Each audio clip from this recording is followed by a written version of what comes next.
It's been eating at me. It's been eating at me.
Twitch. Hello, and welcome back to another episode of Rise Light Podcast, the podcast that brings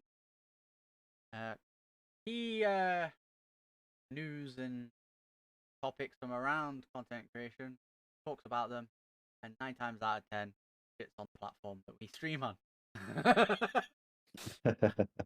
I switched up the intro a little bit there, but we also tried to bring people who we believe deserve some limelight onto the podcast, get their opinions on some of the topics as well. We haven't done that in a while. That's on me. I've not really approached anybody.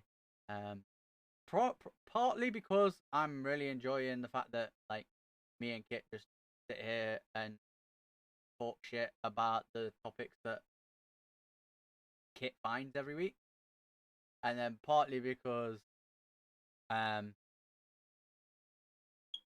kind of like I don't know whether you've noticed this, Kit, but I'm kind of like in a intermediate area at the moment. Like I'm still friends with a lot of people I used to watch and play Destiny with, Mm-hmm. but I'm kind of like not hanging around in their chat much, and so it feels kind of like a dick move to say, "How about you come on my podcast?" If I'm not like hanging around with them as much, you know what I mean? But then, Yeah, I get what you mean. but I am And slowly like integrating myself more and more into Apex community and yeah, the overarching Apex community. So, as per usual, I am your host, Trevor One, or AKA Trek. People can't say my name. And me, as always, if you've already heard me say his name, is Enraged Kitsune, aka Kit, because 9 times out of 10 people can't say his name either. yeah. And I've got a new group of people who say it wrong that shouldn't say it wrong, and it annoys the hell out of me every time. Who's that? Oh, people who play Overwatch 2. Oh yeah, There is literally a the voice dick line. Yeah. Literally, like a few voice lines. Like every time she uses her ult, she says, "Let the kitsune guide you," and people still say the word wrong. Yeah. I don't get it. I don't get it. We'll talk more about that later. But yeah, so we, as per usual, have a fair few topics to discuss today.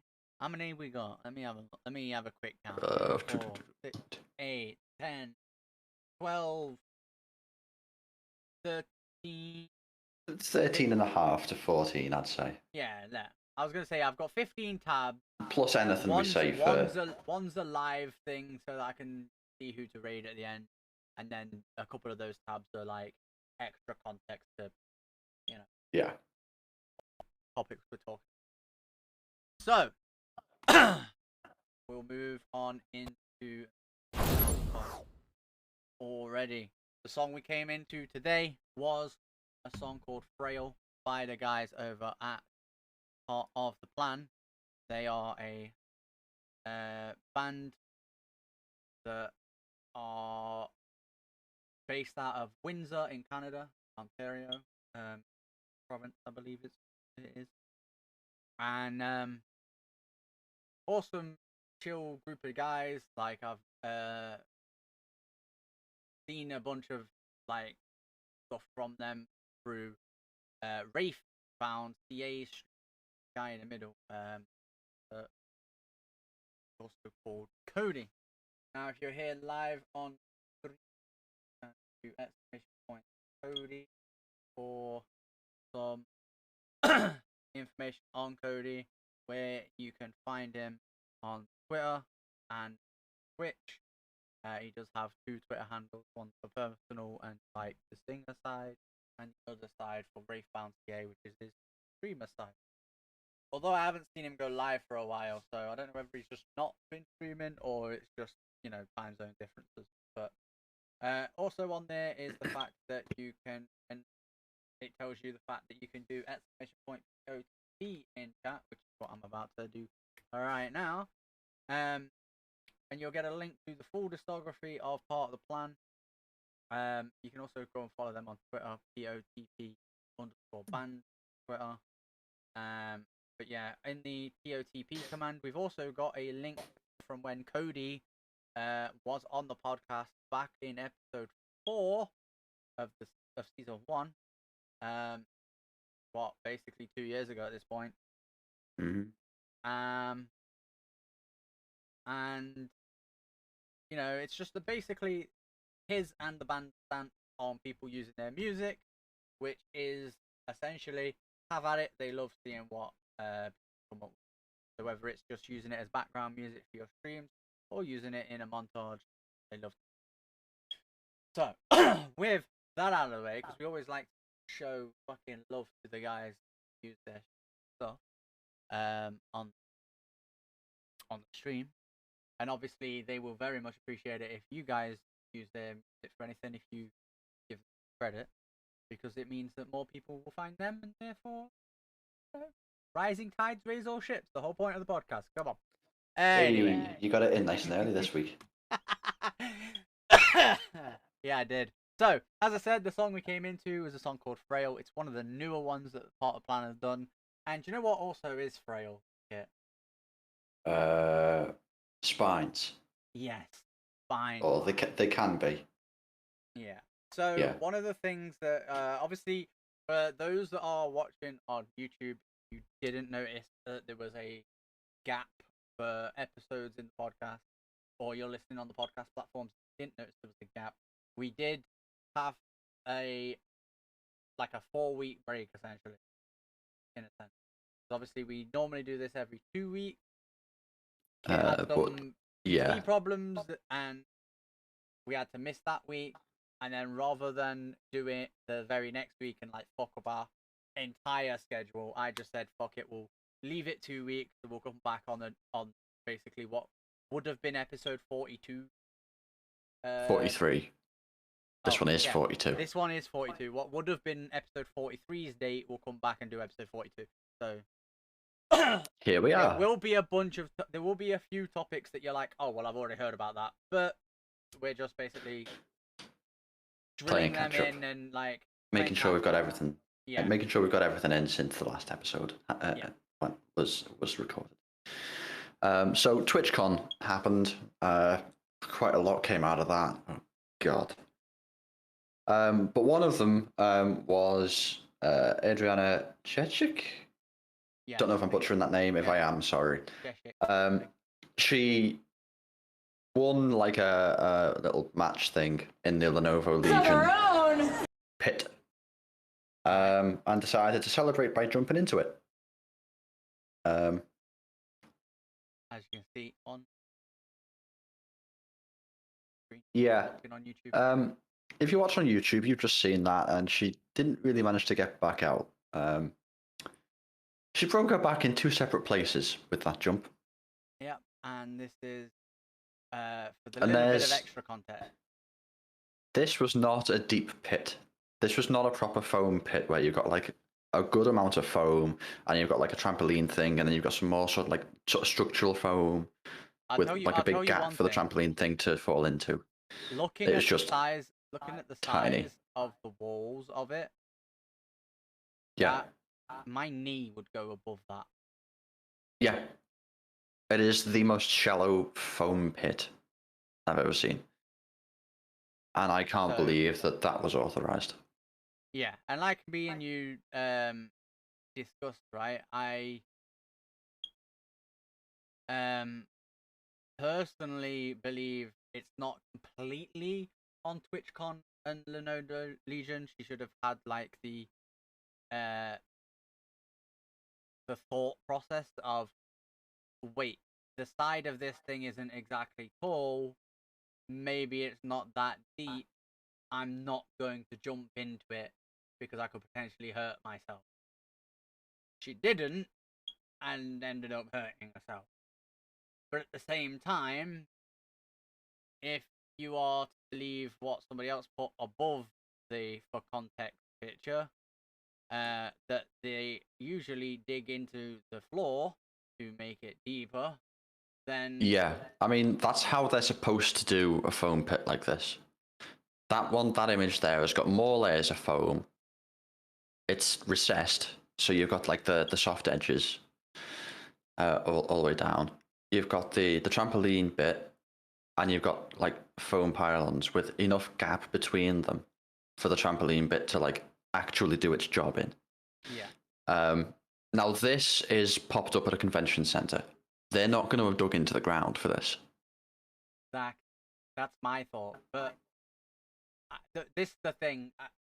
I say it about Apex. Not everybody uses the brain between their two ears. So that's all. So whilst yes, it's horrible. She did, this jump. She got injured at TwitchCon. Like you said, broke her back. Did he say, or broke her spine in 2 places? Broke her spine. Well, one of them was a spine, but she broke her back in 2 different places. And she wasn't the only one to get an injury from this pit. That is sad. It's also on you as the person to do a, like, ever heard of a risk assessment? I don't think you have. That's the thing. That's why I'm saying I can't believe this was authorized, because there will have been, Lenovo will have had a risk assessment before it was set up. And I'm pretty sure that the TwitchCon or their operating team should have had a risk assessment. Well, this is the thing. Their risk assessment would have been, will this, like, catch fire and burn the fucking place down and kill everyone? Like, that kind of level of thing. Yeah. Their risk assessment won't be, will fully grown adults think it's a good idea to jump off without any proper, like, landing? Do you know what I mean? They would have probably thought to themselves, we'll give them the benefit of the doubt for not being stupid, complete idiots, and just say, be careful, kind of thing. The other thing is that they might have just gone along with the way this was supposedly designed, and that is for plane falling back or on your side. Yeah. And what would happen with that is your weight would be spread across a bigger surface area and multiple pieces of foam. So then when those pieces of foam compress, they compress by a lesser amount and do actually reduce the rate of the shock from you hitting the ground. If you jump straight down onto it, after doing you've got basically all of your weight at a single point. Yeah, in the in-air, she did in-air splits in, like, touching her legs with her hands. Like, you're basically asking to break your tailbone at that point, as far as I'm concerned. Like, you're basically putting your tailbone on the line to, I hope to God this foam pit holds, and, like, is a pit and isn't just, this side thing that I can see. But then at the same time, in your head, as we've already discussed, you'd be thinking, right, it's put up in a convention center. It's not likely that they've put into the floor. So as much as I want to do the in-air splits and, look cool celebrating when I've just won my match, like, at the same time, I'm probably going to hurt myself because I'm not going to get my feet down under me quick enough. You know what I mean? And also, at the same time, even if you did, because the surface is foam and uneven, you're likely to break your ankle. So, either way, you lose. Funny you should mention that, because somebody did break their ankle in this pit. There you go, then. Like, so, again, I will reiterate. I think that's the right word. I'm using it in the right context. I will continue my train of thought, and you can tell me. Yeah. Whilst, yes, it is horrible that she and somebody else got hurt, personally, I do not think the fault lies with Lenovo or TwitchCon at all. Because they should have the, the foresight, essentially, like, in themselves, this Adriana, or whatever her name is, and whoever else broke thing.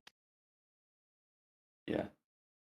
Apparently, to think to themselves, this is a a convention. They're not going to have dug into the convention room floor to put this up. I'm just going to calmly walk off, and then once I get out of the foam pit, then I do whatever I would normally do, stood up to celebrate winning something.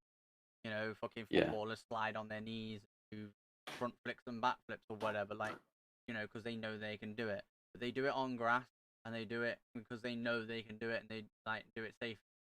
You don't know.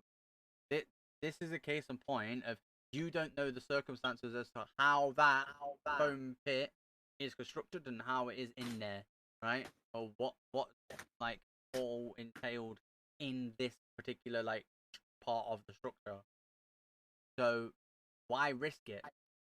Just go somewhere where you know you can do something safely, a cartwheel, a backflip, whatever you know you can do on solid ground. Do it. Then you can go, look, I look cool, I celebrated, wicked, and you don't get hurt. But maybe that's just me actually, you know, using my brain. Yeah. Who knows? Maybe the people who thought things like this were a good idea, like this Adriana, right? All the people that are giving us a bad name because everybody thinks, you know, the older generation thinks that us that want to be like YouTubers and streamers to get out of being like normal everyday job, and they're the reason that we're getting tarnished with this brush of we don't know any fucking thing. Maybe they are right in that people like should do jobs where they're having to do things other than content creation before doing content creation because they'll actually appreciate it. And maybe they won't hurt themselves because they will have trained themselves, like been trained to do risk assessments before attempting fucking anything. Like you are literally in a retail job. You are trained to risk assess lifting a box so that you don't fuck your back up. Like, Yeah. If this inner box can do it, jumping in a foam pit that's too shallow can do it as well. exactly. We've got some more stuff from TwitchCon coming up. Yeah. The convention workers. Oh yes, they had a right royal time of themselves. They're glad to see the back of TwitchCon, and I'm not surprised. So speaking with an event worker during an IRL live stream, they were walking around the venue, just sort of capturing what was going on and everything. So a streamer called Jay Streezy, I don't know, got some perspective on what it's like to deal with some of the event's unruly fans, people who are there just to have fun and don't really care about anything else. So he spoke to a woman standing outside the convention center who was a guest service rep for the venue. So this isn't like someone like from Twitch or from someone on behalf of Twitch. This is the venue. Yeah. So if they held it in it, I can't remember the name of the place that they held it, but let's say it was in the San Diego Staples Center? Something like that. If they held it there, then it's somebody who works for the Staples Center, like it said, Yeah. not Twitch or like any of the staff. Yeah. From. But yeah. And like some of the quotes from this is like, the people that came to this thing so verbally abused us. And it was like they were terrible because I just don't think they have any social skills. Like when you tell them, "I'm sorry, you can't go up the down escalator." Why would you want to go up the down escalator? Use the up one. They're like, well, why not? Because there'll be people coming down it, or that's not the intended direction of travel. Whatever. But seeing this stuff has now gone viral. Ludwig, who was also in attendance, said that calling TwitchCon attendees socially inept is not too wrong when you're talking about stream viewers, all things considered. Yeah, because 9 times out of 10, part of Twitch's live streaming allure, the same with YouTube. Whenever you live streaming there, or anywhere really, like TikTok, whatever. Part of the allure is you are socially interacting with people, but you don't have to go anywhere and actually interact with them. Plus, you're like got a degree of anonymity with regards to like a username and shit. So Yeah. you can basically be, to a certain degree, whoever the fuck you like. So you go to something like this, and then you try and do the same thing, because for whatever reason you never learned proper social skills. It's not going to fly, really.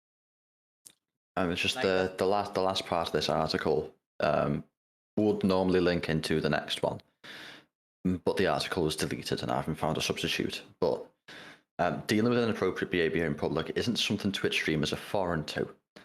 During the convention, there were numerous incidents of bad behaviour, including one in which a popular streamer was described as being sexually assaulted.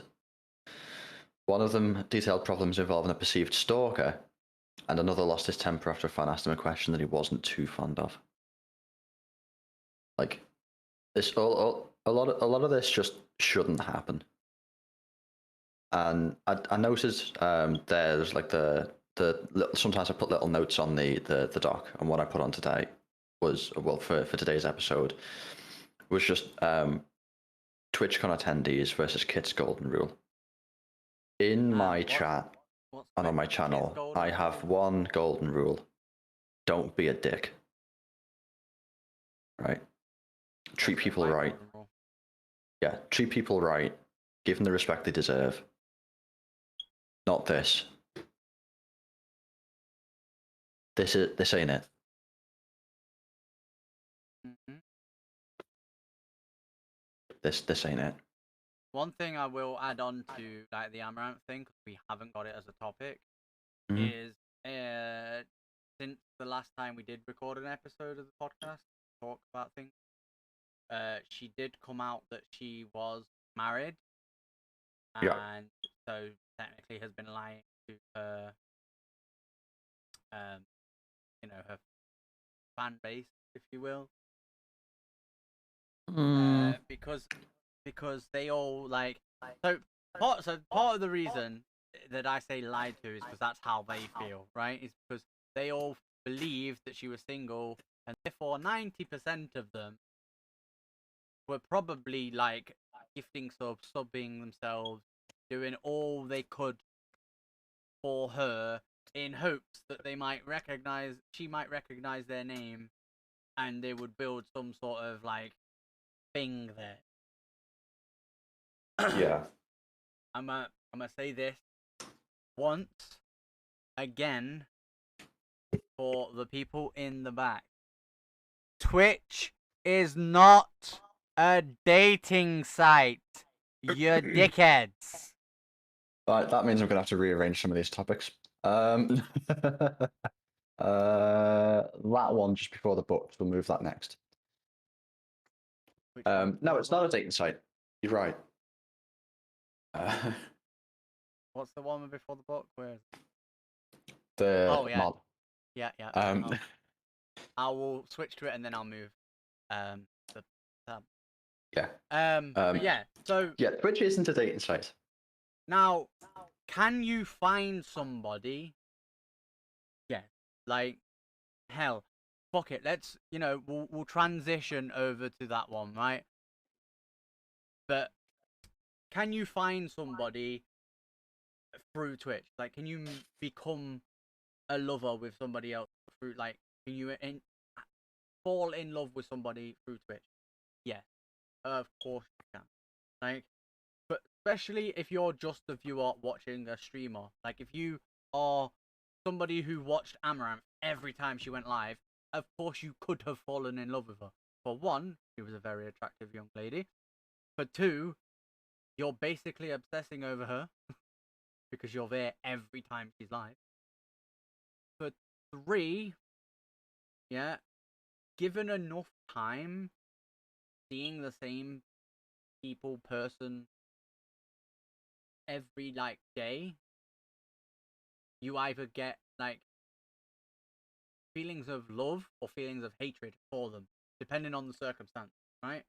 So a lot of the time when people are married in, real life, they live together, they have kids together, whatever the story is, after a certain period of time, unless they love each other unconditionally, which 9 times out of 10 doesn't happen, for X number of years or whatever, they start to hate each other, and then they drift apart and get divorced or whatever, or one of them dies and then the other one moves on, that kind of thing's gonna happen, right? But the other thing is, if you're not in a relationship in any way, shape, or form, but then you're watching the same people every day, and they are the whatever you are attracted to, because I was gonna say the opposite sex, but with non-binary and everything with the LGBT, I don't feel comfortable saying the opposite sex, even though obviously I kind of just explained that just there. Whatever sort of donation. Yeah, whoever you're attracted to. Attracted to is my point, right? If you spend enough time with that person, or whatever else that they identify as, again, not trying to be disrespectful, but whatever it is, if you are attracted to that, spend enough time with them, you're going to be drawn in, because you're already attracted to a key aspect of them as a person, or again whatever they are identifying, right? Yeah, and because if you weren't, you wouldn't be sticking around. Exactly, right? But my point is, it's a given.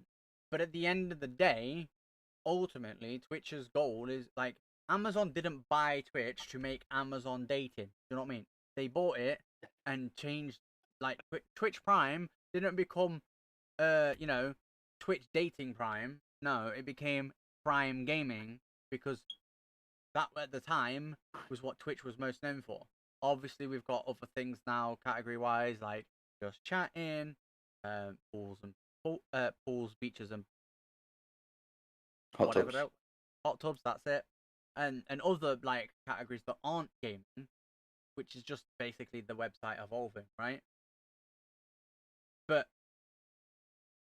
at the same time,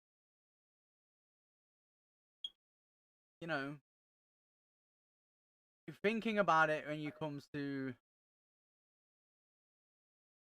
an actual dating aspect, for one, but their words on the screen for the most part, unless obviously it's the streamer, in the case that with the topic that we're going to cover next.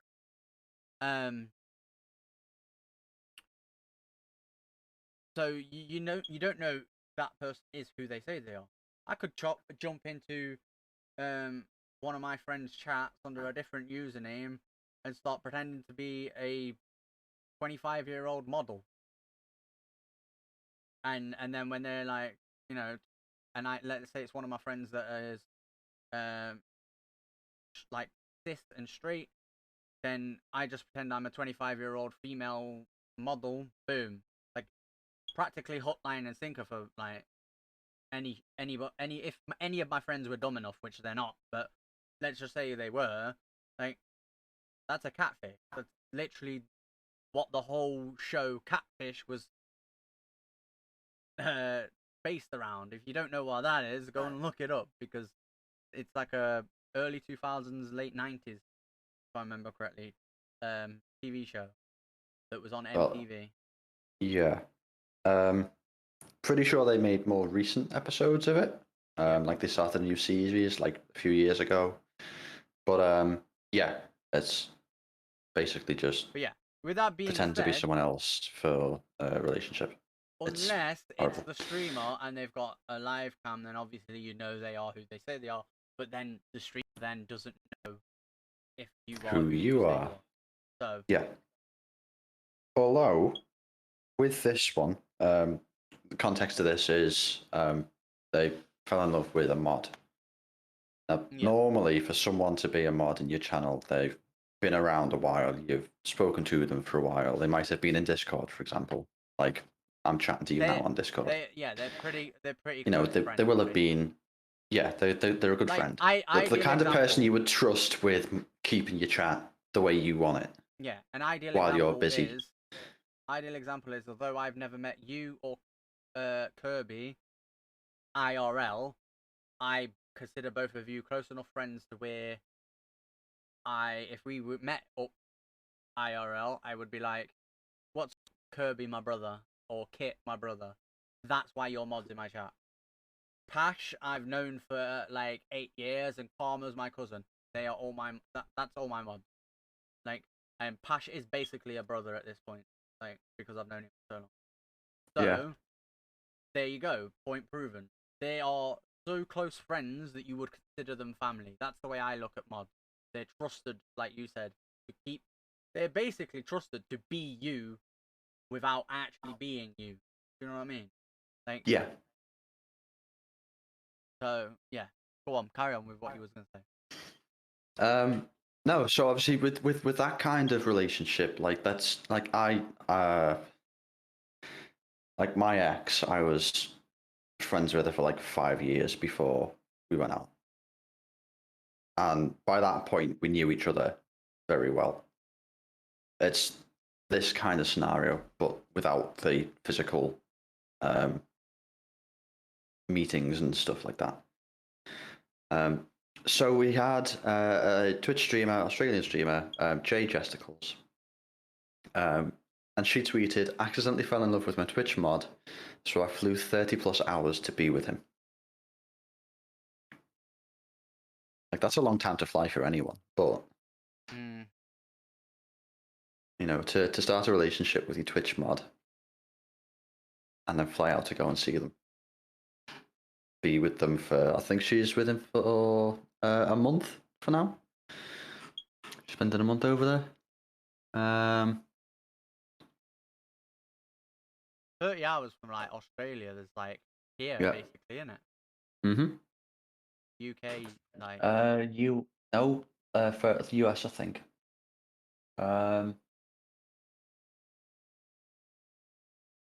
Trying to find the information in this article, but like half of it is just useless.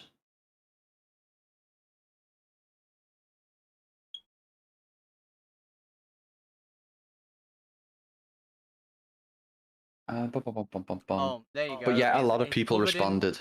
Part of this article is talking about how Amaranth recently announced to viewers in a somber stream she is married to a partner who emotionally and verbally abused. Yeah, so that's part of where I was going with the whole Amaranth, like, relating it thing as well, was she is married, and like I said, like I just read from this article, so from what she said, he emotionally and verbally abused her. There were days where she didn't want No, to it was stream, Germany. and he forced her. So there you go. Long story short of it, be careful who you get.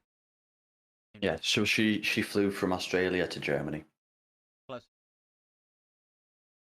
So yeah, West Europe.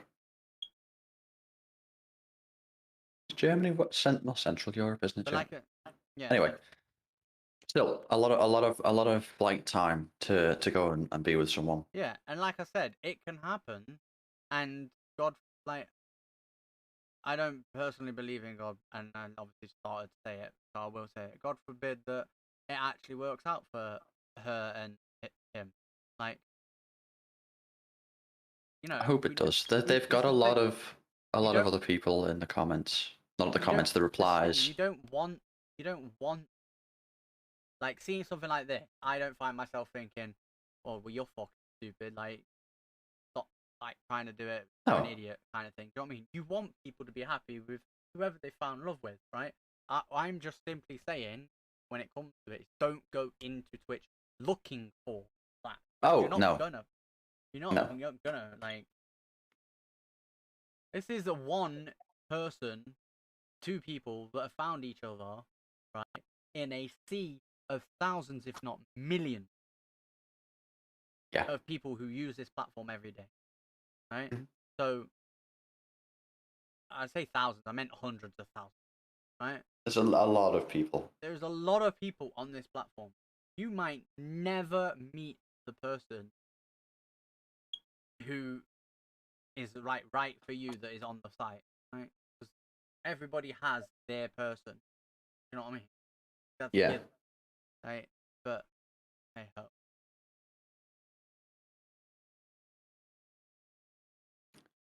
So other than maybe finding your person, which is a rarity, it does happen. It's happened for like enough people to have a nice heartwarming thread about it all, which is actually quite nice. See, we don't always have terrible news about Twitch. Yeah, it's not just for gaming. There's loads you can do on Twitch. Yeah. And I think what should be the next topic is about just that. More than gaming, definitely. Yeah.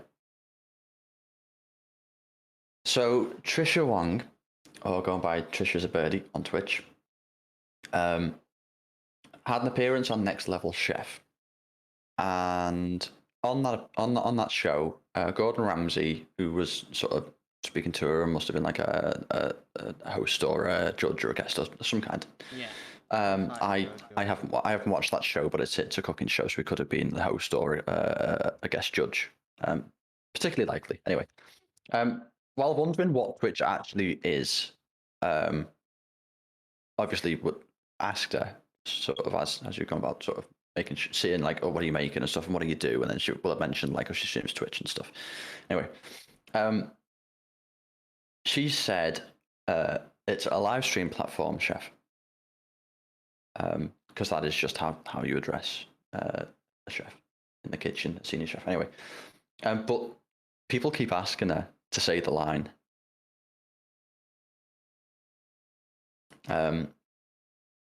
And people ask me at parties sometimes, can you say your line? And she's like, yes, I'll do it again. But it's not just for games. Obviously, we said before, we've got the hot tubs, beaches, and pools, or whatever arrangement of those that the category is actually called. But you can find any kind of stream on there. You've got IRL streams, and they're kind of broad. You've got gambling streams. You've got less of those now because there's certain types of gambling that you can't do on Twitch. Actually, I don't think I got that mentioned in any of the topics. But they were cracking down on slots and dice games. Yeah. So right you could very. We're in talk shows and podcasts streaming Yeah. this. Like categories, there's loads of them. Yeah, it's not just games. We get that, but at the same time. And she is, where was it? Le Cordon Bleu trained chef. And she took her dishes to Twitch during the pandemic, saying she's excited to see where content will go as Twitch continues to invest in expanding its IRL stream offerings. Well, look at during the pandemic, people got hit with DMCA strikes for fucking watching Hell's Kitchen. Yeah. Like clearly, people wanted to watch cooking stuff on the platform if they were going to watch those. During the pandemic, even with people are what? Stuck inside. They can't go to restaurants and takeaways and shit. Right? So what do you think they were doing? Oh yeah, cooking. Or if they didn't know how to cook, learning to cook. So what better way to do that than YouTube videos? And part of that being YouTube videos that are old episodes of a cooking competition. Yeah. I've got actually today I bought some stuff to prepare for the next few months because I've got electric heaters on the walls in my flat, but I also have an electric oven, right?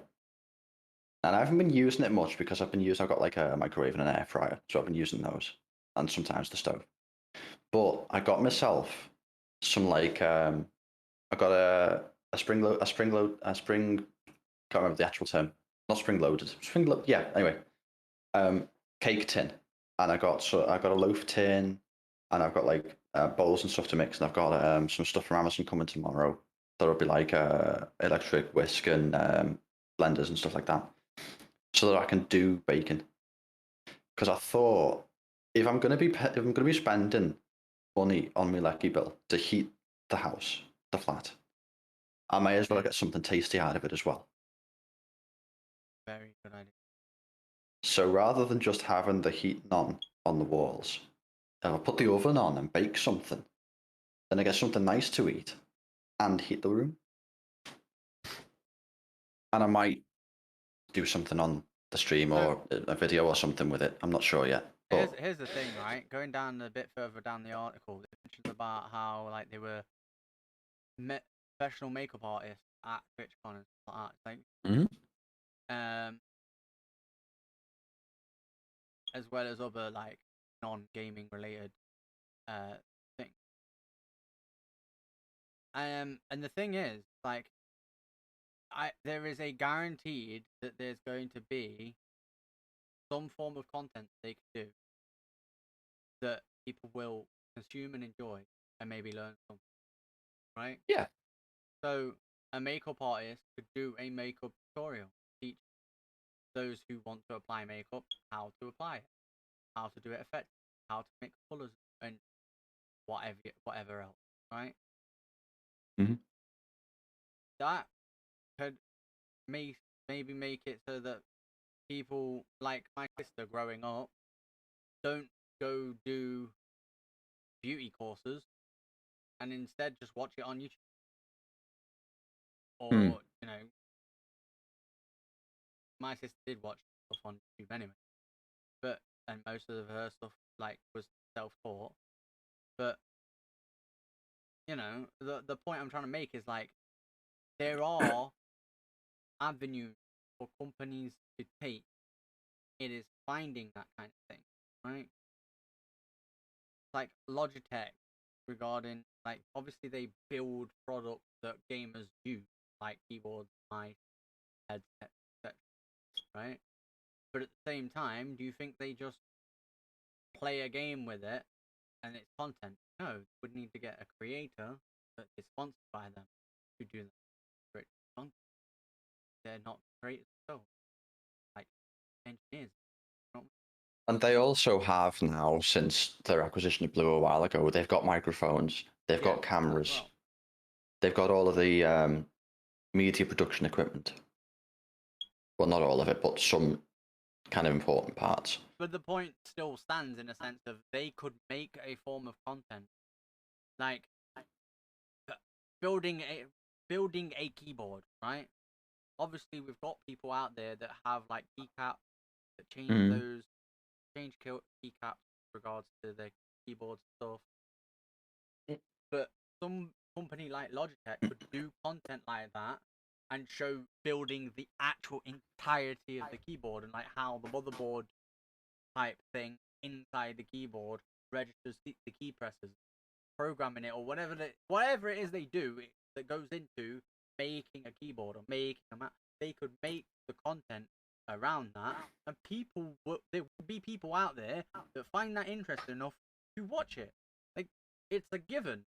And essentially, what I'm saying is, the more and more companies realize this, the more and more we will have non-gaming companies appear at events where it isn't necessarily just gaming, but gaming is a big part of it, like TwitchCon, like Insomnia, like there's another one that happens up in Manchester, it's a little smaller. Format. Yeah, I want to go to that at some point as well. Like, oh, that's right up my neck of the woods, that. exactly. It's also near Void and Mac as well. Oh, cool. Mac near Cheshire. Hmm. And Void about to move to Preston on Monday. Oh, cool. I think they said. But yeah, so long story short, like companies are going to evolve and include like a content aspect. Like you gotta think of it as well. It's like if they make the content, right? They're advertising themselves without just doing it generally, right? To put it in a gaming way to get their products out. Yeah. Okay. To put it in I'll a wait. gaming sense, right? Me doing the little like tips and tricks videos that I've done on my stream and then exported to YouTube for Apex, yeah. If you go into YouTube, you've never heard of me, but you see that and you decide, all right, I'm gonna watch that. And then you watch it and then you enjoy it and you learn something Like you feel like after your next time you play the game, it has made you a better player. And obviously, in the description is always my link to my stream. Then you come into the stream, you're watching me play, and then you're like, oh, see, now I see another way that he's used that, and that he taught me, like, and didn't even realize. Do you know what I mean? Like, you learn something from the game, but also it's me putting myself out there to say, look, I am knowledgeable about the game. So if you want to come and check out where I display most of that knowledge, there you go. Essentially, those YouTube videos, whilst they are there predominantly to help people get better, faster, they are also there, but not harder or stronger. As like an advertisement. Sorry. In a sense. That's why I just ignored it. As an advertisement, basically say, look, I know what I'm doing in this game. Come and watch me. You know what I mean? So it's the same thing with these content things that, like, if a makeup artist is specifically working for a makeup brand, I don't know, L'Oreal for whatever reason comes to mind. I don't know whether that's actually like makeup or anything. I don't know anything about the beauty sector whatsoever. So forgive me if I'm wrong. But let's say, right? It's mostly skincare and okay, hair stuff. What's I the don't know. What's the one from Maybelline? What's the one that Maybelline? Yeah, maybe she's born with it. That's what I was about. Yeah, to say. yeah. I was about to say what's the one that's maybe she's born with it. Maybelline. So let's say there's a makeup artist been hired by Maybelline to go to TwitchCon, right? Because it's not just San Diego, it is all over the world. It was in Amsterdam earlier this year. It's in Paris next year, which I want to go to as well. So many events. Oh, that reminds me, I've got travel insurance now. Right. So that's neither in nor there. So when let's say they're hired by Maybelline to go to TwitchCon Paris, right? Paris is, renowned for being known as the city of love, right? And there is supposed to be, there's the Louvre there, which is art. Kind of, you can link it back to, makeup and all that thing. It is an art form, making somebody look different with makeup. But anyway, I don't know where I was going with that little tangent. They're hired by Maybelline, they go to TwitchCon, right? And then they make like a tutorial video at TwitchCon about how to properly use a Maybelline eyeshadow or fucking foundation or whatever the fuck it's called. Like any sort of like product that Maybelline makes that goes on your face, like essentially. Yeah. Mm-hmm. They make that and they throw it out there on the Maybelline YouTube channel because Maybelline hired them, therefore Maybelline like keeps all the rights or whatever. I don't know. That's up to them as a company to discuss that with the person who they hire. But the point I'm trying to make is like they throw it out on the Maybelline YouTube channel. That's a what's it called? That is a instruction video essentially, or a help tricks video, whatever. It's useful, right? But it's also instantly an advert because they're only using Maybelline products. Yep. But people don't view it as an advert because it's not just straight up trying to sell you something. It's not the first thing you see. Yeah. So, and our next topic, the first thing you see. Twitch, they don't like pre-rolls. They want to get rid of them. Exactly. There were probably about 7 points where like you literally said advert and I was like, could probably use this. Anyway, yeah, Twitch actually wants to remove pre-roll ads from streams. They just need to figure out what they're going to do instead. Okay, they don't want to get rid of pre-roll ads, but they don't want to have the video ad play before the stream that you're trying to watch. So if they could do like, I don't know, something down the side or across the bottom, some kind of banner or something. Wait. Look at this particular thing I just highlighted. So removing ads out of the discovery experience has to be done in order to help more people find the streamers they want to find, and especially for the smaller streamers to not feel like they're penalized by pre-rolls. Yep. Yep. 1 second. 1 second. I need to take a bit of my drink before I say. Thank you, God, Lord, Twitch, whatever. Like, actually listen. Yep. Kind of. Kind of. Yeah. There's no like set date they're looking to try and sort this out by, so it's just sort of like, hey, we want to do this. Sort of, we'll give it a go at some point, sort of thing. But they don't want like pre-roll ads. Now, what I find interesting with this is depending on how they change it, because as they say, they do want to make ads not the first thing you see when you're trying to discover a new streamer. But what would be the incentive to use the automated ad thing if it's not gonna prevent pre-rolls? So my thing would be just make ads, period, all ads, less intrusive. Right? Ideal example. What do we got on screen right now? Well, there's banners in between the content, so it's a little bit in the way, but you've got one on the right hand side as well, in like sort of some empty space. So this new stuff that they've been putting in recently, where the banners come up on the left hand side or at the bottom of the screen. Yeah. You still watch the stream? Yes. Can you still like listen with to the stream? Yeah. Yes. Do you still see the ad, and if it's something you're interested in, you like I think click through it? Yeah. if they had to bring an ad up, what's the point? I just don't see the point in generic, like general ads like we have on TV. This isn't TV. Why are we trying to like copy some? Like, it's ideal example. it is like, still live video. Yeah. The only difference is that what happens on TV isn't live. It's normally pre-recorded, and then they go, this point we're going to have a break, and then you don't miss anything. Yeah, and it's the same with like YouTube videos, right? They are paused, and then the ad plays. You don't, like you say, you don't miss anything.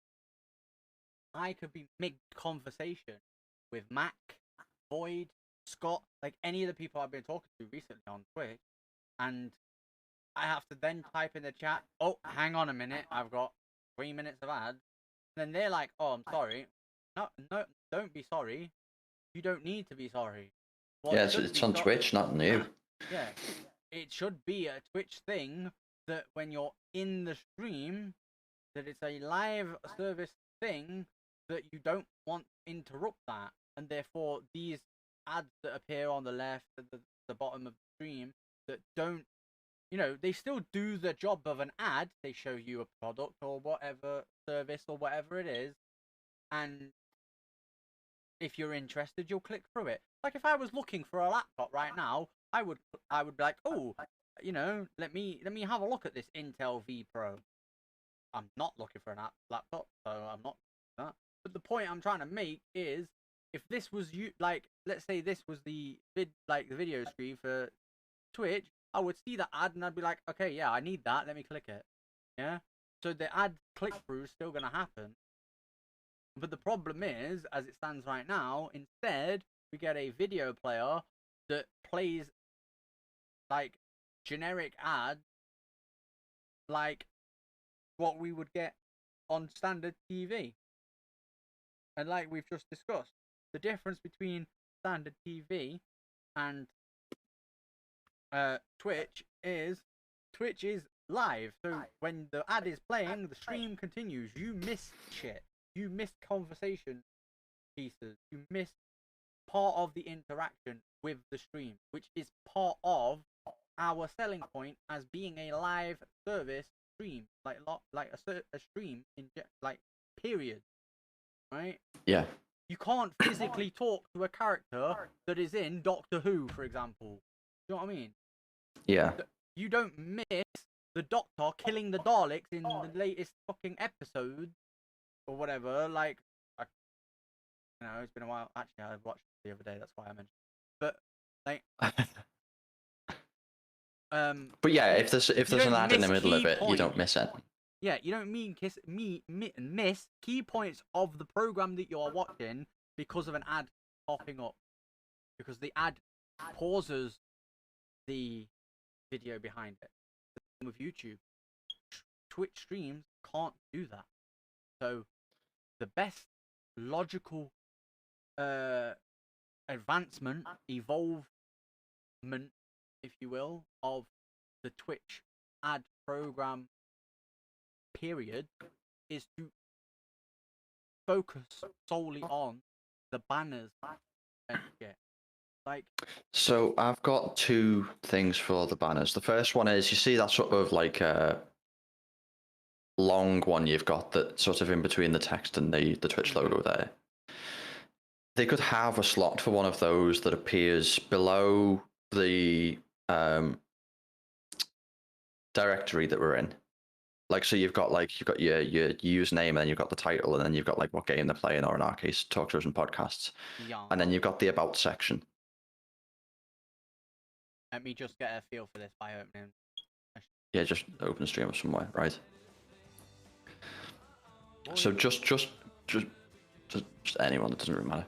Well, just below the player, you've got like that little box that's got all the information about the stream. yeah. And then you've got like a little gap, and then you've got the about stuff.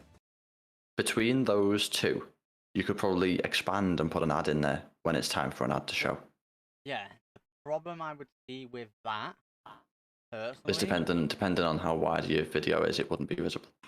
yeah.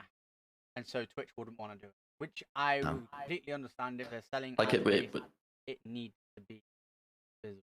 You know what I mean? visible, yeah. Like, this is where I will play devil's advocate. Yeah.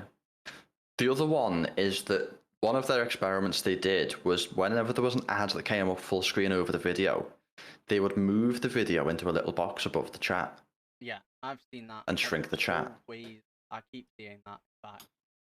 Yeah. But at the same time, you can't hear the screen. Yeah. See what's happening, but you can't see what's being. Yeah. So if instead of having the ad come up there, they have, instead of a video ad, they have one of those like static ads, like you've got on the page. Ah, yeah. Come up in that little box instead, like that little square shape one you've got for Zoom there. Yeah, that would. If that came up in that box in that corner there, you've still got the most recent chat messages, 2 or 3 or 4, or whatever. You've still got your stream playing that you can hear, and you've got the ad that's popped up. When they did the player, when the player goes up there, it like it shrinks down like, the entire down box. It brings the rest of the stuff down. and Yeah. it brings everything else down. Yeah. So it's like, yeah, no, that'd be. I think that'd be the perfect way to do it. But Personally, I think they get paid more for video ads than they do static image ads like these, which is why they use them. So they could do that. It would be less intrusive. Here's the thing, but then we go back to part of people's key problems with like the payout changing, like some of the partners getting 70-30 to nobody getting it, right? It's Twitch being greedy. The same thing with the ads. Like, we would run a lot more ads if it was less intrusive, like I'm sort of suggesting with regards to the banners or the one that you suggested, where it goes where the video currently goes for the stream when a video ad plays at the top of chat, right? If Twitch, right, we would run them more if you did the fucking static ones. So you're going to sell more ads, therefore make more money from it, and we're going to have a better experience. The viewers are going to have a better experience. It's essentially a win-win for everybody, because we're going to run more for you to make more, because we're going to make more as well to an extent. But it's also not going to be super intrusive. People are, more likely to hang around in like streams and stuff. I think part of the reason they don't do that kind of thing is because more and more people stop ads and get Twitch Turbo to stop ads, and Yeah. So it that's doesn't. where they make majority of their fucking money is Twitch Turbo because it doesn't go to anyone but them. Yeah. And then it also still counts as a ad being played, so they make the money from the ad as well. Like, because obviously that's how the streamer makes their money from that. I don't know if they do get paid for the ad, because if they don't serve it, like actually serve it, I don't think it counts for the person who's buying ad space. But I think they would still pay the streamer, and they'll just take it out of a budget from Turbo, because they'll make more from Turbo than the ads that people are missing. Even if they do subsidize those ad spaces that they're not showing. But then at the same time, you could argue, oh, why don't we just all like boycott Twitch's ad period, or download an ad blocker that people know is safe, and then boycotting Twitch ads period you can't really do if you're an affiliate or a partner, because if you don't play the ads, Twitch will just do it. But what I'm saying is, like, if, let's for argument's sake, all the Twitch users, like, and I'm not still talking just the viewers or just the streamers, I'm talking both, right? If they all just agreed, you know what, fuck it, we've had it with the Twitch ads and how they're running things, right?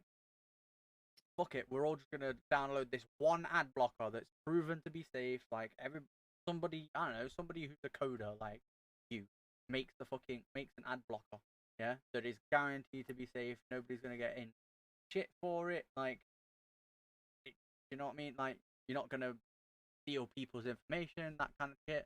It's just gonna stop Twitch's ads, yeah. And then everybody starts using it. Twitch makes fuck all, and streamers stop making money from ads. At that point, though, if they're that far along, the streamers aren't gonna give a shit. You know what I mean? Yeah. So the best thing for Twitch to do... It takes a lot of organisation, though. Yeah, but the best thing to do for Twitch, in theory, is to actually take advice and ideas on board, like what we've just put across. Banners.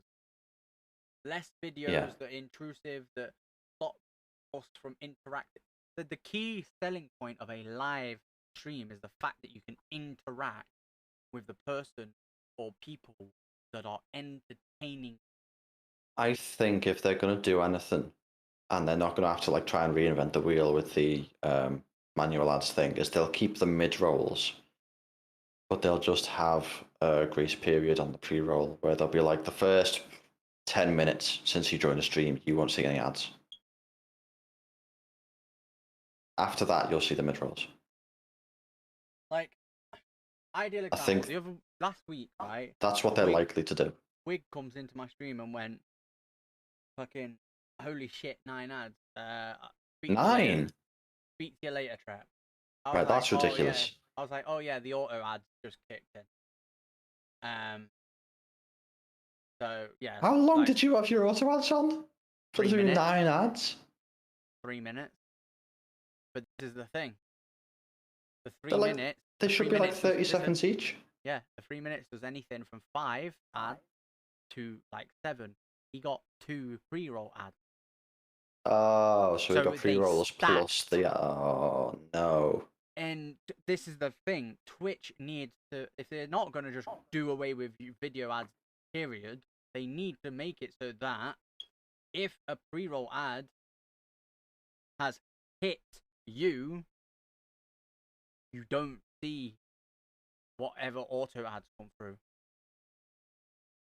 Because that, again, right, like, at that point, he would have watched, if he just, like, hung about,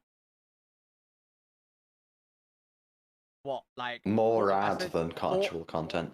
4 minutes of ads, typed in my chat twice, and then when he got back from the ads, he might have gone, hey, Trep, how's things? And by the time I'd answered that question, he would have probably, he would have had watched 4 minutes of ads and like 2 minutes of content. Like that is fucking ridiculous. Yeah, which is why I say I think the likeliest thing they do is have a 10-minute or 5-minute period. So you join a stream, you don't get pre-rolls. If a stream is served by the auto ad manager or manually by the streamer, you don't see it if it's within the first 5 minutes of you joining the stream. After that, rules as normal. Yeah. Which, to be honest, I would agree with. Like, if they I think that's most likely. We've got to understand, yeah, they're part of their position with regards to ads. They're selling ad space to make money, but they're also partly passing that money off to the streamer, right?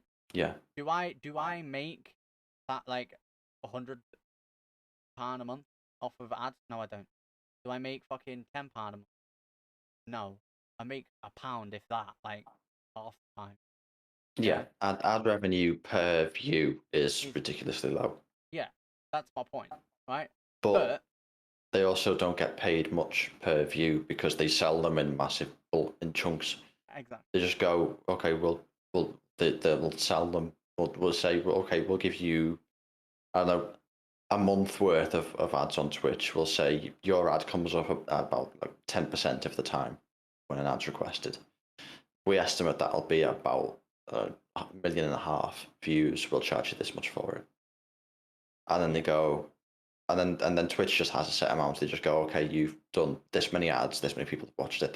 There's what you get, and they keep the rest, which is probably a lot more. But of course, they then have to like pay all of the hosting and development fees and stuff. Yeah. So, they'll make money because if they didn't make money, Amazon wouldn't have bought them. Well, this is the point. Like, so the way I'm trying to like say it is, I'm playing devil's advocate in that they've got to do it, right? But there are ways around it where they can make it a good experience for other streamers and the viewers, and it doesn't involve it being so intrusive into the content, because part of our key selling thing with regards to being a live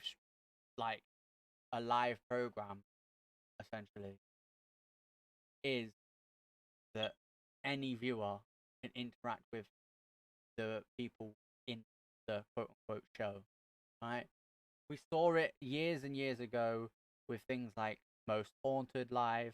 Like, they would interact with people who are watching the TV show because they would like text in, email in, or whatever.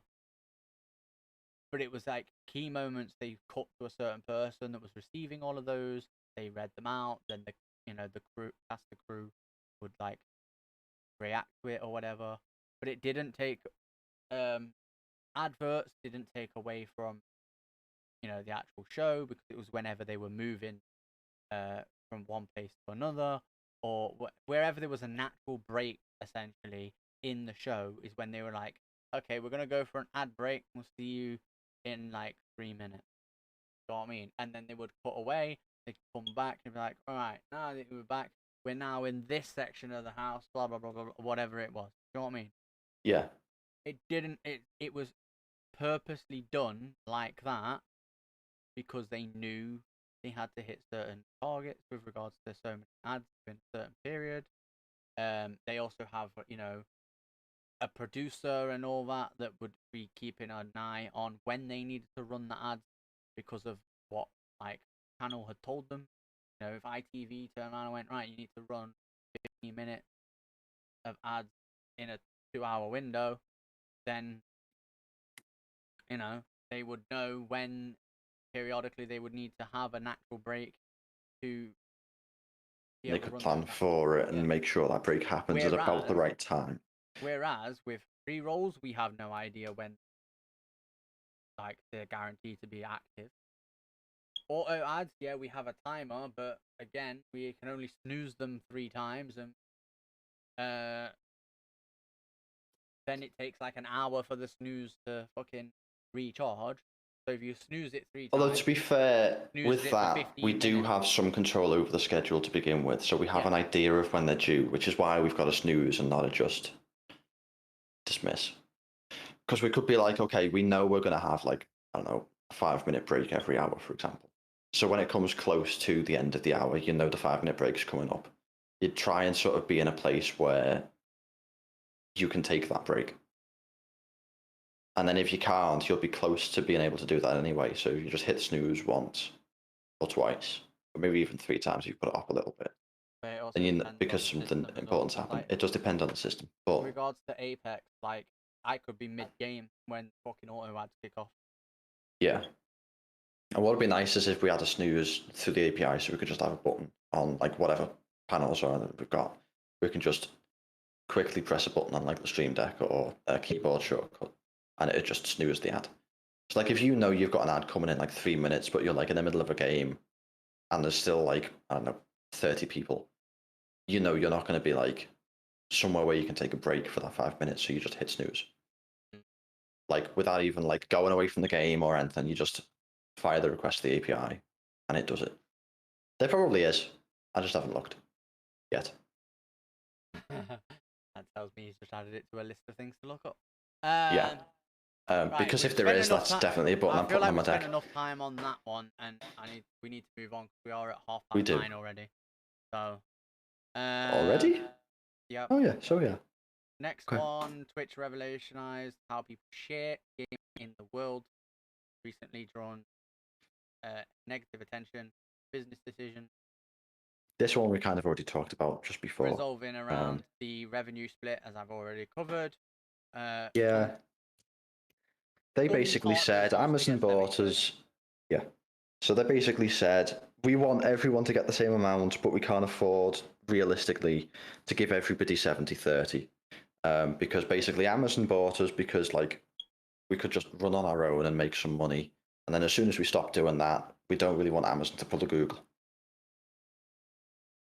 Anyone who doesn't have the context reference for that, there are plenty of Google things where like they've had the project, they've had it running, they've had some income from it, but then it's turned out that it wasn't quite financially viable, so they just pulled the plug on it completely. We don't want Twitch to just completely Put the disappear. devs and shit elsewhere. Yeah. We don't want Twitch to disappear. Not at least until It's funny we've though done with because Twitch. they can't afford to do 70/30 with Big Daddy Amazon, but YouTube can with Big Daddy Google. Well, that's the Okay. thing is that Big Daddy Amazon is sort of like, yeah, we own Twitch, but we're not going to fund it too much. We'll like give them a cut, give them a bit of a deal on like hosting and stuff, but we don't want to like push too hard into it because otherwise they're just going to be a money pit, and we may as well be better off without them. In that case, rather than buy them, you're into a financially beneficial partnership. Yes, but they must have had confidence that what they were working with at the time, assuming that were to continue with the 70/30 split for partners and 50/50 for everyone else, was financially viable. Now they might have just done this because they saw like energy bills and stuff were coming up, so hosting costs and stuff were going up, so they had to just like find some money somewhere to cover the rest of it, and they just thought, well, people are complaining that they're not getting the same as the people higher up, so we'll make them have the same as the people higher up, just bring them down. Not the best move. Meanwhile, again, PR over wise. over at YouTube, 70/30 for all people that are monetized. Now, is it harder to get monetized over there? Yeah, of course. Oh yes. But at the same time, is it partly easier? Yes. Because whilst the numbers you've got to hit are harder, Are higher. The way that it's the way tracked that it's for tracked, those numbers, easier. is easier. You haven't got to be live 24/7. You know what I mean? To make Well, you don't have to be live 24/7. It's actually better if you're not live 24/7. Actually, Yeah. when trying to progress, because if you're live 24/7, you'll have like massive dips where you'll just have like concurrent viewership of next to nothing. Yeah, but I'm Well, implying not that, next to like, nothing, but enough that I'm implying basically that let's say you had an average it's a lot of viewer effort. of 3 repeatedly, regardless of how long you stream. Yeah. Let's say you always have 3 people in your chat. Well, yeah. Then to make significant progress, you have to be live 24/7.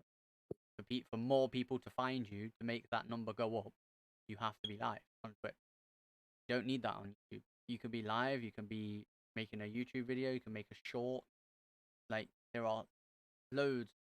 In fact, what YouTube has just done with shorts, with like making them separate from like the longer form content and the streaming content, and like making it its own like subcategory of YouTube, and making it its own like TikTok within YouTube type thing, is exactly what people have been asking for Twitch to do with clips for years, to make them more discoverable, so that people could be browsing through the clip queue and then go, oh, I like this guy, that was a funny clip, or that was a good like skill clip, or whatever whatever the context of the clip is. I'm gonna go and find this guy's Twitch channel, click a link, boom, you're in their Twitch channel.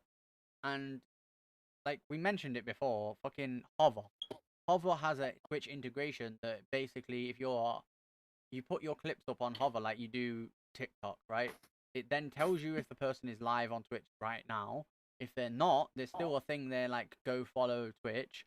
So it then opens up a Twitch tab or Twitch app or whatever, wherever you're on, like if you're on your phone. And then you can obviously give the option to follow that person. Like if Twitch's clips were like that, there would be less of an issue. You know what I mean? But the problem is Twitch doesn't make advances like that and just focuses purely on the live aspect of like content creation, and eventually with all of the other things that that YouTube is doing, they are just going to overtake. Because let's face it, their live systems for YouTube are basically on par with Twitch at this point. There's only a few things that are quality of life that are on Twitch that aren't on YouTube. There's a couple of things like regards to mod tools that are on Twitch that aren't on. But as soon as YouTube catches up in some things like that, the whole platform as a whole is a lot more discoverable. Therefore, is a lot more advantageous, if you will, to be on there. So why would people stick around in Twitch? They'll just move over. And Twitch will die regardless. So, like I said, the whole thing, I don't know how live streams work with regards to ads on YouTube, because I don't watch them very often. But, if the ads are just like little pop-ups in the bottom, like we're suggesting Twitch does, then guess what? They've already got Twitch beat in one key aspect, not interrupting the selling point of live content, which is the interaction with the streamer or streamers. That is the keyest, is the biggest selling point of a fucking live stream. This is the thing, right? Think about it this way. You watch, let's say you watch the Sidemen, and then part of the Sidemen you watch KSI and Josh, whose name is Zerka, right? Zerka streams on Twitch. You go over to his Twitch channel and you get like bombarded with ads whenever he's running ads. Yeah, you miss parts of the information with regards to the games he's playing. He's playing COD at the minute, recently. And then it obviously does GTARP. GTARP is an ideal example. You can miss key story elements, story that they're trying to tell with the characters, because of an ad. Yeah. Whereas if you were watching his content over on YouTube, normal content, it gets paused. And let's say he did decide to live stream there instead of Twitch, and it does do the little banner pop-ups like I'm suggesting that Twitch does, then guess what? You're not missing the content, you're not missing the context, you're not missing the interaction or anything. They're winning, based on the point.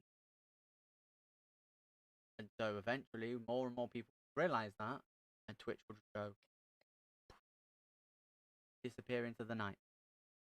I don't think it'll just disappear into the night. It'll implode. Well, yeah. In spectacular fashion. Speaking of things One thing spectacular. Yeah, one thing that Twitch didn't do was delete an interview. Yeah. So a Russian court on Tuesday, sometime around October 4th, I don't know the exact time frame. Tuesday, one Tuesday, doesn't matter which Tuesday. On Tuesday, on one Tuesday since the last episode, might have been the Tuesday right after the last episode. Was the last episode first? Somewhere there. Anyway, Yeah, the first one. Find Twitch 4 million rubles, so that's about $68,000, maybe less now, for failing to remove an interview with a Ukrainian political figure. Russian authorities said that this particular interview violated Russian laws on the spreading of fake information. So Russian authorities Yeah. took an American company to a Russian court, basically, because they were fined. Yeah. Fined in. In fact, no, it says they're in a Russian court. A Russian court.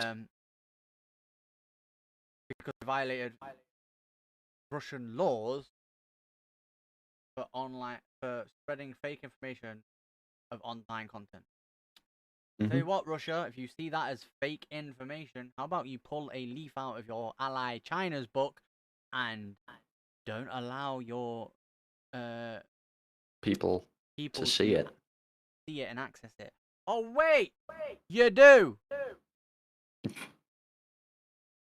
Why the Russian people, for the first part of like 3 months of the war that's going on in the Ukraine, believed it was a training exercise, or believed that they were routing Nazis out of their sister country.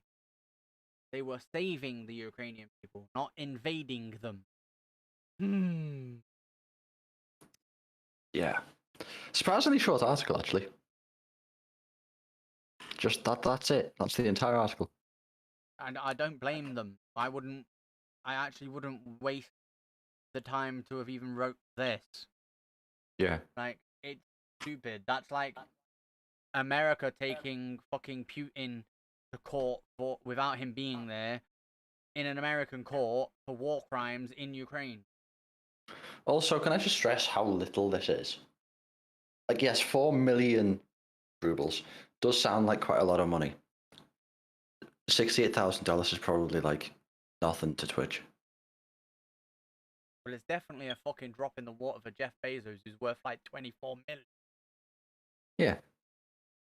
Like, he wiped his arse for 68 grand, mate. Good luck with that. You really think he gives a shit, Russia? Oh. Like, if that's supposed to dissuade them or force them to take it down, that's not going to work. It's not going to happen. Yeah. In fact, I would laugh if it came out next week. I would say that if they came up with that, they'd just pay it and laugh you away. They probably didn't even pay it. The account they will have paid it to was probably blacklisted by the EU or something. I don't fucking know. Yeah. You know what's funny? It would probably be hilarious. Like, for me, I would laugh if, like, next week, for argument's sake, fucking Elon Musk, because obviously he's doing the Skynet fucking Skynet, whatever they're called. I don't fucking know. The fucking satellite. The satellites. Internet and calls and shit for Ukraine, right? What was it? Skylink. Yeah. Same difference. Skynet, Skylink. Who gives a shit, right? Imagine, right? No. Starlink. Starlink. That's it. Yeah, that's it. Starlink. Right. So anyway. Skynet. that's brilliant. It might as well be at this point. Yeah. Right. Anyway, my point being, let's say Elon Musk comes out and goes, "Oh, by the way, Russia, I saw this fucking crazy shit you tried to pull. It's finding my good friend fucking Bezos fucking 68 grand. And guess what? He's not paying it because, like you just said, the fucking account's blacklisted. He can't pay it. Oh, and by the way, you just made enemies of like two of the most powerful businessmen in the world that have satellites orbiting the Earth that are not like subject, basically, really, to any one country. So guess what? We've now just turned all of those satellites into weapons, and now your country's gone. Bye. Like, I would actually just burst out laughing and be like, well, the Russians have paid the price for Putin's fucking stupidity. But anyway, I digress. Let's move on because we're running out of time. Yeah, we've Reading been a running out book. of time for a while. Twitch streamer got banned for reading a book. Well, a novel. Yeah. I mean, the tweets say it all. There's a little snippet in an embed further down the page. There's like the tweets. She was reading a Seriously, book. admittedly, it was a romance novel. When I say romance, I'm not talking about a smutty kind. Rios said she would read the book as a joke with her followers, as opposed to in a sexual way. Yeah.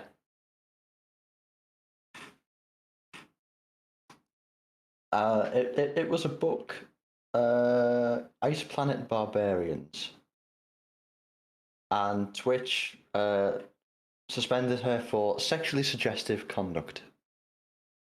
Let's see. There was a quote from the book somewhere.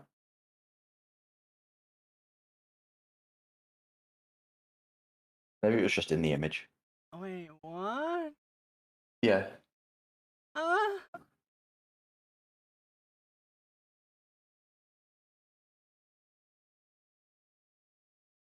For one, Like it wasn't even like any 50 Shades level shit. It was yeah, just... I just read that part like really quickly.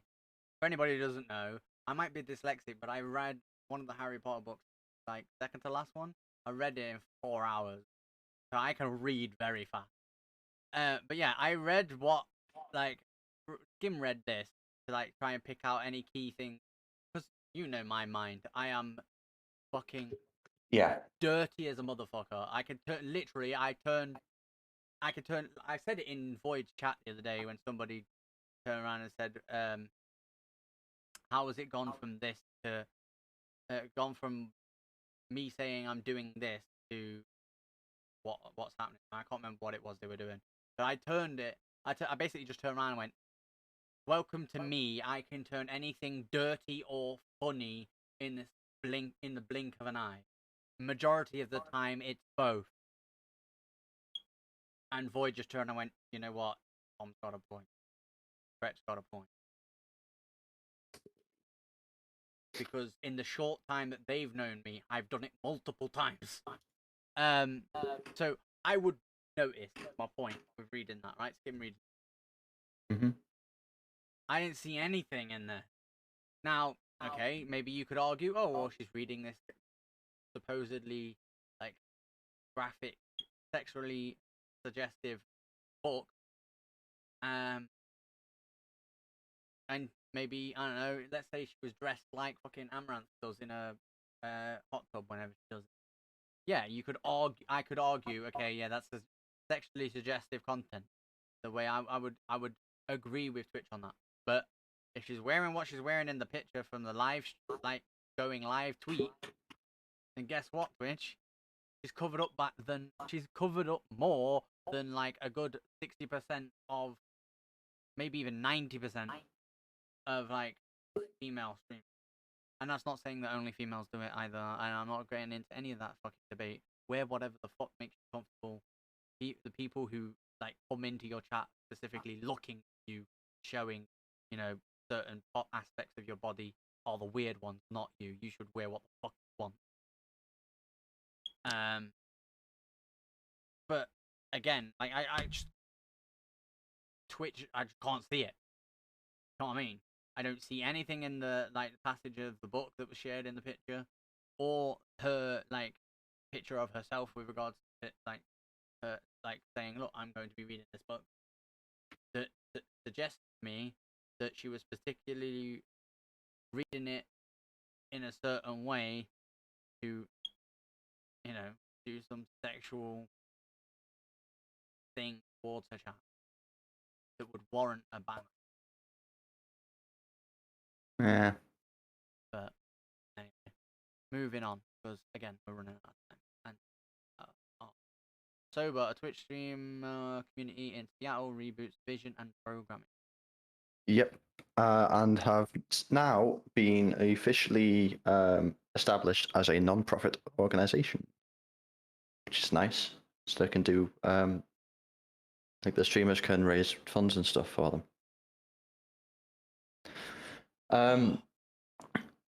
Yeah, so the Seattle Online Broadcasters Association, or SOBA, it's a group that's dedicated to providing local streamers and content creators with a resource for collaboration, education, and mutual support. And I think that's a wonderful idea. Yeah, can we get one in Nottingham, Liverpool, Yeah. Manchester, London? Even if we just have like North and South UK. If you think about the size of Seattle. Yeah. Hell, give us 3. North, South, Yeah. Midland. Yeah. That'll do. But make it so that it's one of the main cities areas that a train. Yes. Like Nottingham, I know for a fact I can get a train to Derby, to Birmingham, Leicester, like pretty much any city in the Midlands. So it makes sense for it to be in. All right. Yeah. That's convenient. No. So since 2015, they provided broadcasters in Seattle with opportunities to network, pool information, and learn from each other. And they've confronted a number of unexpected roadblocks, including ongoing issues with the RIAA, Recording Industry Association of America. So that's like music-based stuff, like claims and stuff. But they've managed to organize like meetings and stuff to get around that. And I think it's just like a really good idea to have places where people can just go and meet people to even if you just like meet people who. Well, not even that. Like you think about it to collaborate right? with. You think about it that way. That's good anyway, right? So, like you said, have go and meet and collaborate with whatever. But also, if they've got people who have the ability to deal with these like DMCA type things, like this ongoing recording, right? Then it's not only that, but they're not only a source of collaboration and progression within making content, they're also a source of like essentially like legal help. You know what I mean? People who wouldn't necessarily know anything about DMCA or what it would do to their potential content careers can get people who do know help. And these guys, like obviously these guys must be doing a fucking bang up job. Not only that, you might have people who are employed in SOBA who used to be part of the recording. They've got contacts they can make. You know, that's the point. You know what I mean? Like that's going to be fucking huge.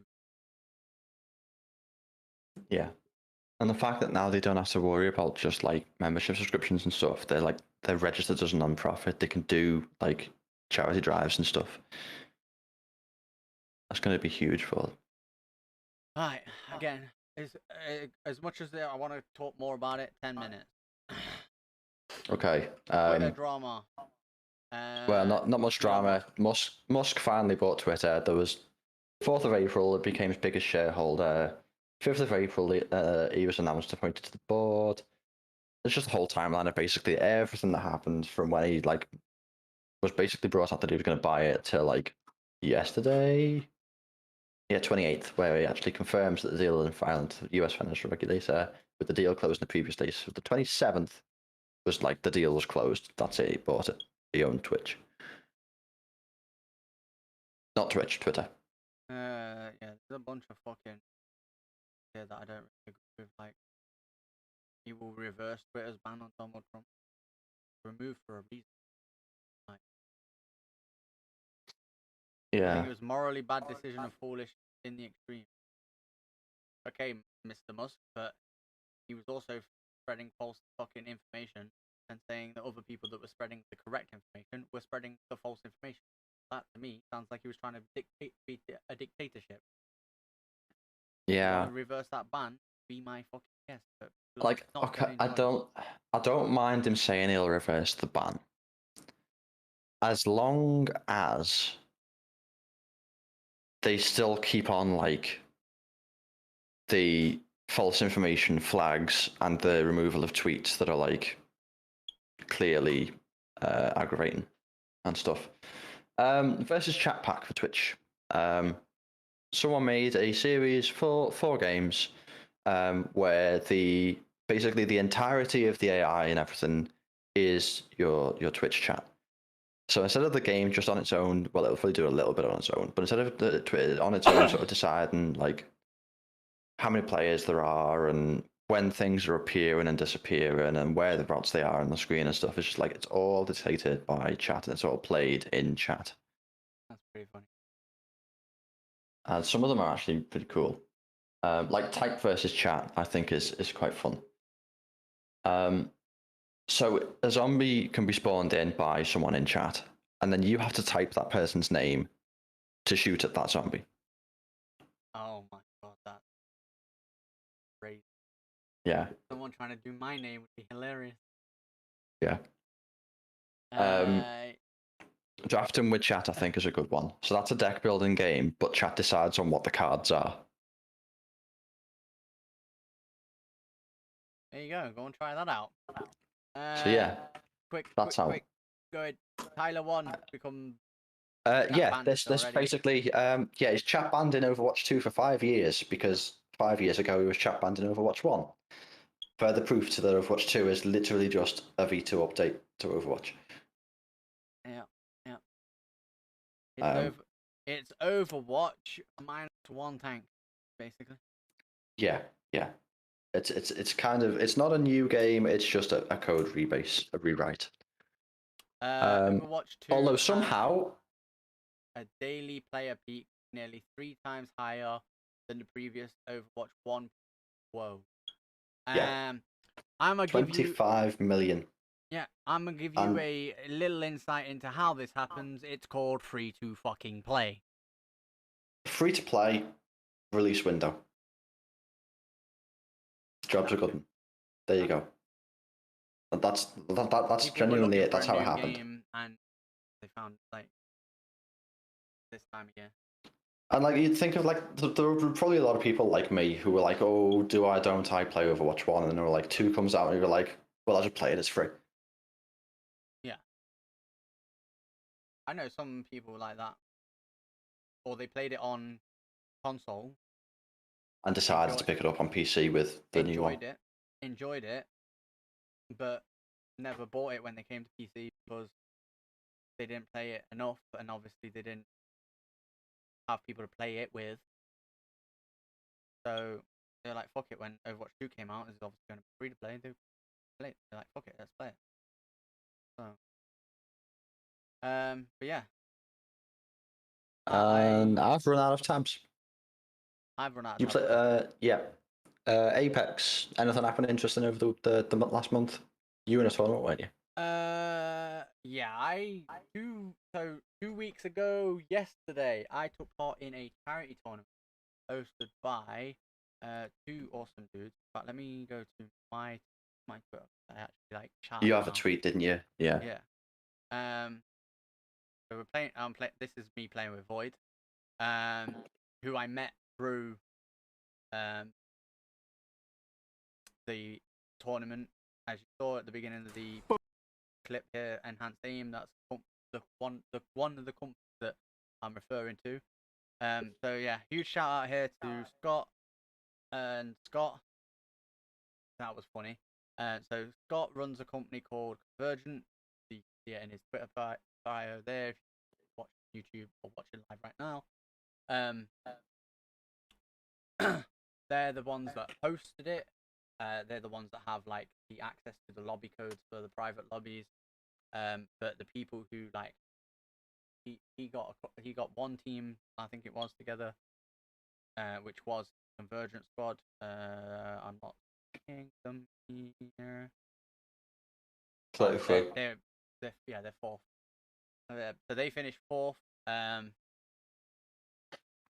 Yeah, and then you've got Scott here, who owns Enhanced Aim. He was on the team. Scott is cute. He was the one that sort of like sorted it all out, got people to come in, and got a bunch of the teams together. There's loads of people who he knows through other people, or he knows because they are working with him with regards to his business, the Enhanced Aim. as you can see here in the list of people who were part of the team, it's got Childish Bambino, Hitting It, Chubby Chub Chub, and then there's a bunch of other people like Void is part of it, as well as 2 people that were on Scott's team, Dainty and fuck, I forget the other one. But she came and gave me a follow during the tournament, saying I'm jealous, so good. But yeah, so as you can see here, we finished 3rd overall. To find out, by the way, the team in 2nd technically broke the rules because we're supposed to have 1 master or master per squad.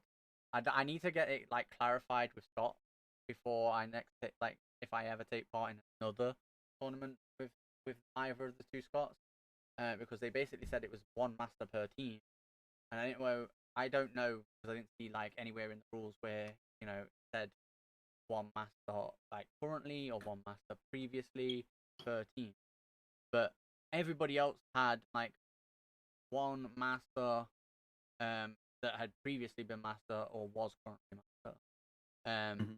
Minions, I believe, had I think they had a current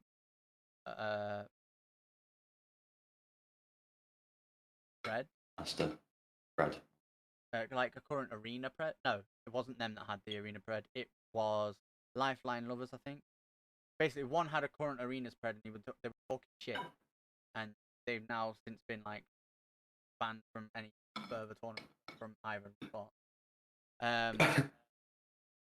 I know for a fact that Team Solo Brain Cell, because that was the team that Void was on, that Void has been flat.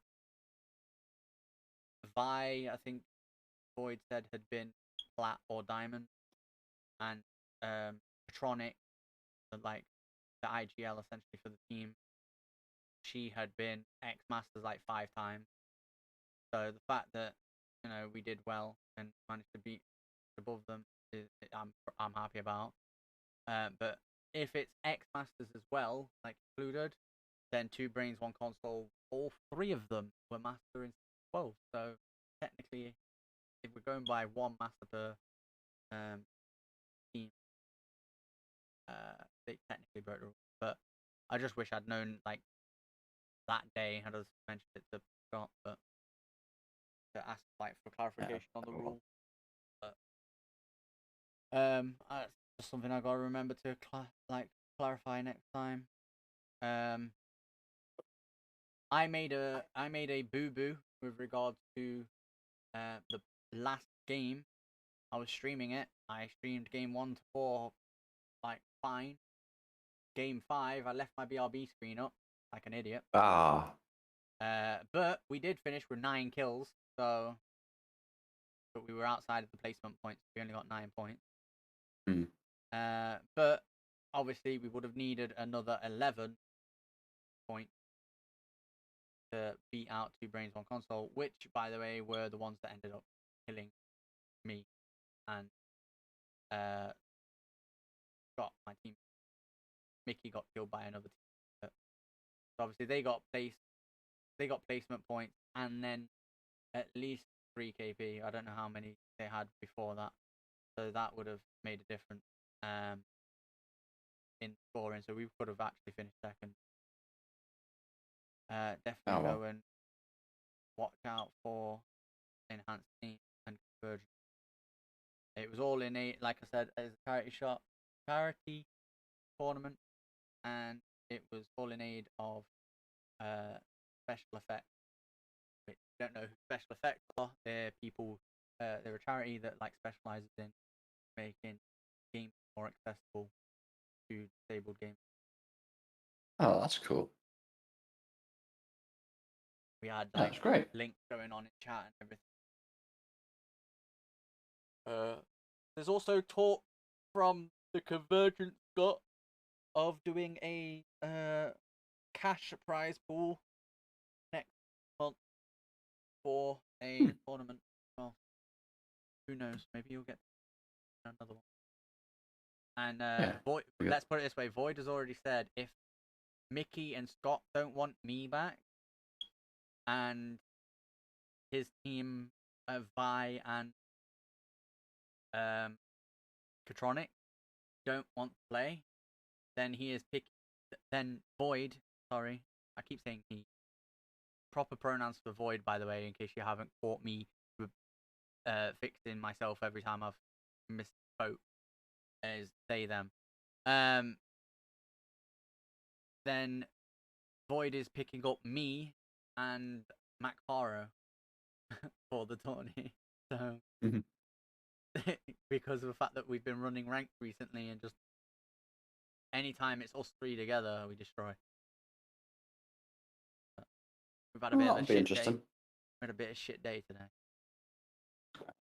They are. Also, as part of that tournament, obviously got some Convergence following. I already had the Scott from Enhanced Team, but there was a couple other people that were like either involved in the tourney or like are connected through like Scott Convergence that have like followed me since.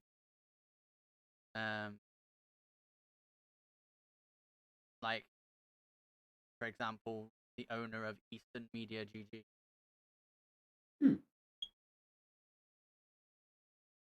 Like, they've obviously seen things that have gone down on Twitter and fucking decided to hit me with a follow. So who knows? Like I said at the beginning of the podcast, I've been like slowly integrating myself more and more into Apex communities, becoming friends with a bunch of people, taking part in tournaments like this, gonna get my name out there for being, you know, a decent player, at least, if not a good player, and maybe even someone to be scared of. I don't know. I'm not trying to inflate my own ego. Maybe some people will be like, "Oh shit! If I see that name in my lobby, I know I'm fucked." I think that's all the time. And, you know, that will hopefully have an advantageous effect on stream. So there you go. See what happens. We will. It's only dubs. I have to say this 2v3 is busted. With me and Void the other day. All three pushing. I don't know where though. As you can see right here, like obviously Twitter quality. Two below. We're on raid still, right? We have 50 health. Found one. They have two blues. Not one. Good shit. If you're fast, you can get my banner. And we fucking destroy him. Because basically what I was doing is scared off. I scared the shit out of him coming through that door. Not expecting me to come through there, right? But then I'm holding the door, as you see here, like healing, and the Octane from the enemy team comes up on the roof. So I poke out, I shoot him, and then he's like trying to poke back at me and shoot me back. So I'm like, right, well, guess what, motherfucker? I'm going to throw a grenade. And I threw a thermite grenade, and it does damage over time. You can see that's a thermite right there in front of Void. And obviously it's doing a little bit of ticks of damage to Void. And I got the Octane weak, so I poke out and finish him off just as the other two come up. And then because of the nades that Void throws, like right here, where is it? Here. He's obviously weakened them both enough to where, yes, he's nearly dead, and they're nearly dead, sorry, and they have managed to kill the one here on the left with the 36. But then because of the fact that Void has given me the call out that they've both pushed up and that they're weak, and I've just killed the Octane, I literally just flick, hit like 2 bullets on the other one, and it kills them, and that's it, done. Like, we've won the fight. Like, so impressive. yeah, like, and at the end of that tournament, bearing in mind the way I like met Scott was also through a tournament. I played in Zoe Nova's tournament, like 2 seasons ago, so like 6 months ago. Scott at the end of the tournament when he was like thanking everybody for taking part and all that, and he was talking to Scott and a bunch of other participants in the big like Discord call. I couldn't do because I was like I need to now go and get my daughter to bed.